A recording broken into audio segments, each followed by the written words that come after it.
and she comes before the king. She does.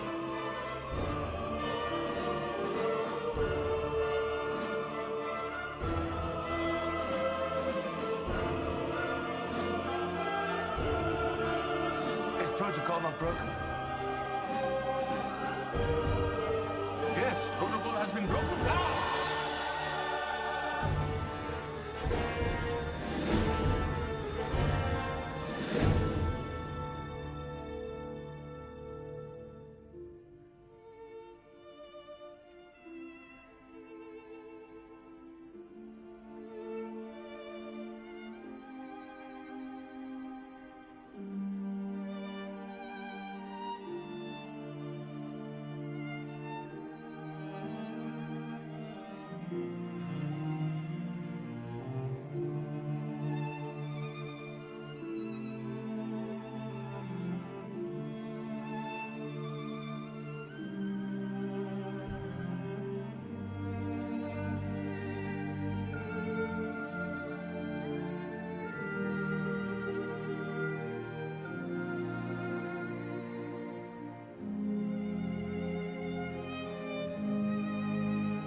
We have not time to waste. What did he say to your request? The timing, the faces, I could not ask it. Not there, not in course. What then? Do we perish? We have but one last chance. You must help me prepare. A king may lower his scepter to whoever he wishes.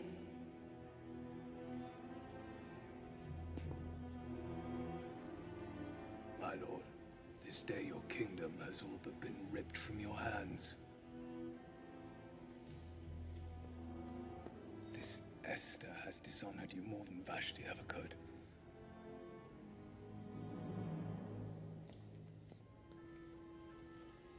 See not you now how she has trapped you, inviting us to a banquet to hear her request. If you go, the people will deem you to be a pawn. If you refuse, a coward. There is but one way to proceed.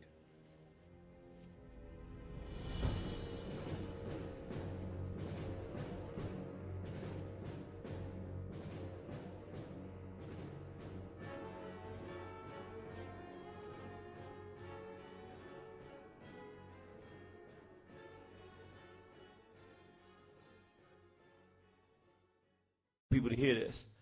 Our generation is the most irresponsible group of black men in the history of the world. I'm talking about myself. I'm going to tell you why I say that.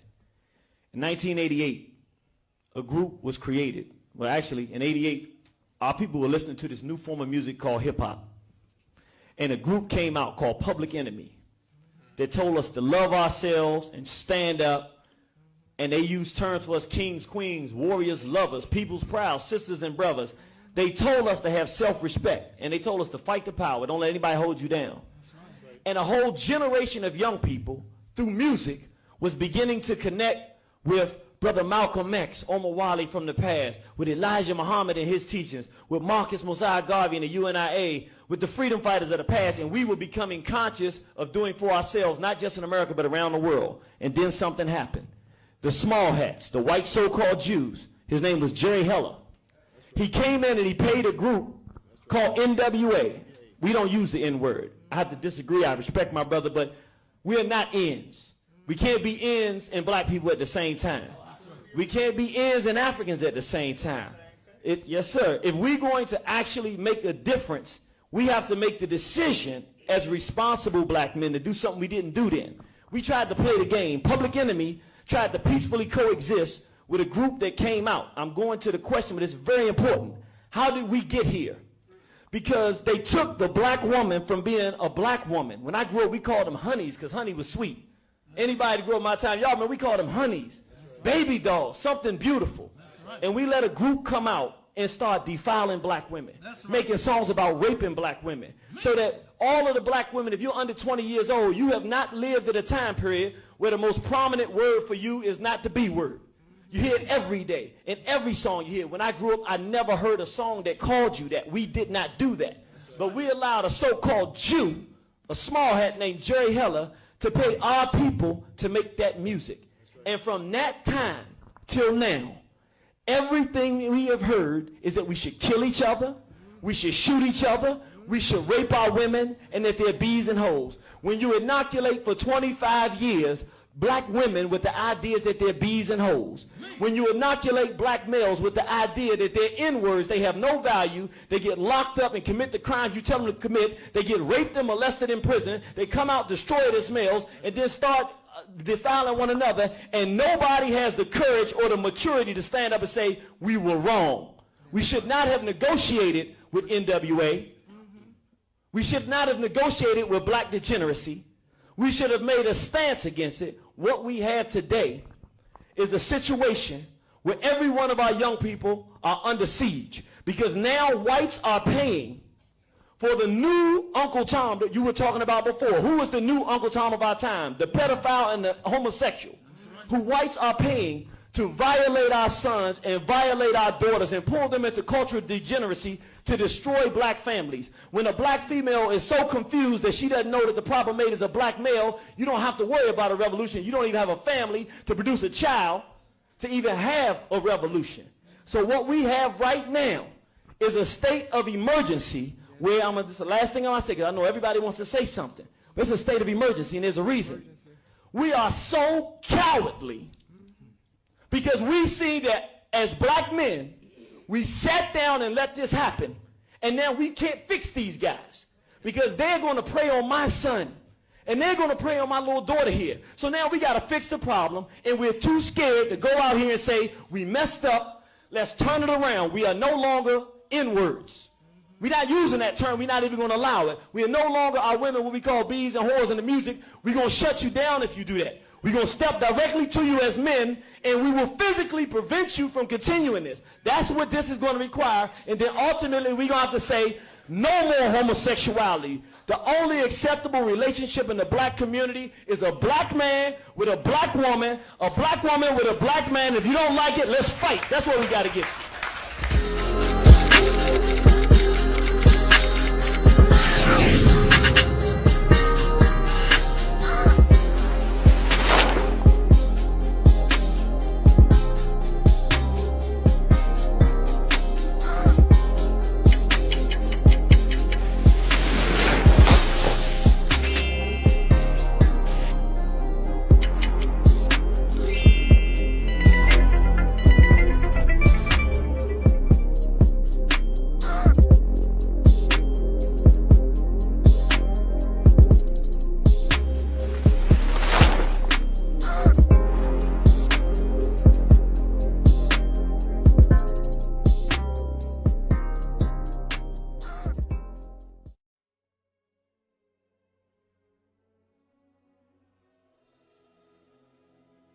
Perhaps not how you had hoped it would end. Imagined you that I would beg.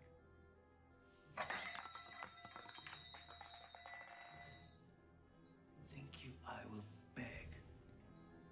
Beg for my life. Beg like my forefather Agag before your soul. Would you like me to beg for you?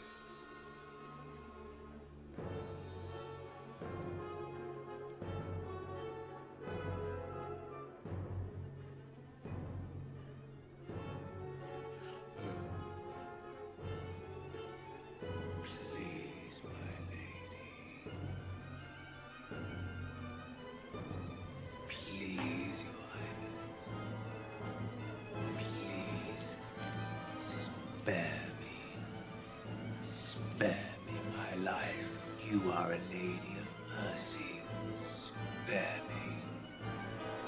beg for forgiveness. Spare me.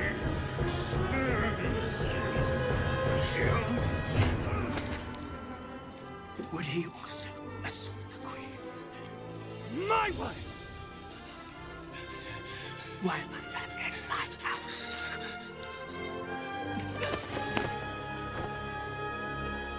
Arbona has informed me that the gallows pole stands in Haman's yard, even as we speak, apparently intended for one Mordecai, the Jew. Hang him on it.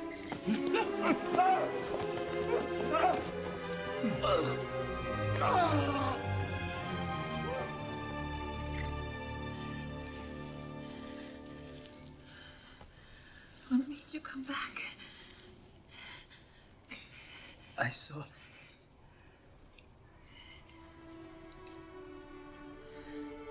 saw the stars.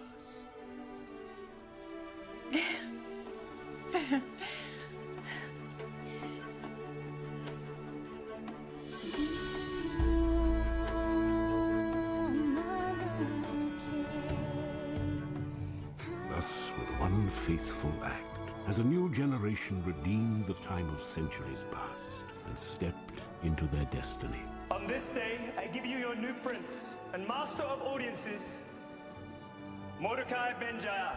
On the day appointed for their destruction, all Jews shall have the right to protect themselves and shall be entitled to take all the property of their attackers. And I send forth this story, enjoining all to keep the day of feasting and gladness, a celebration to be passed on and retold through every generation, to be known as Purim, or the casting of the poor that determined its time.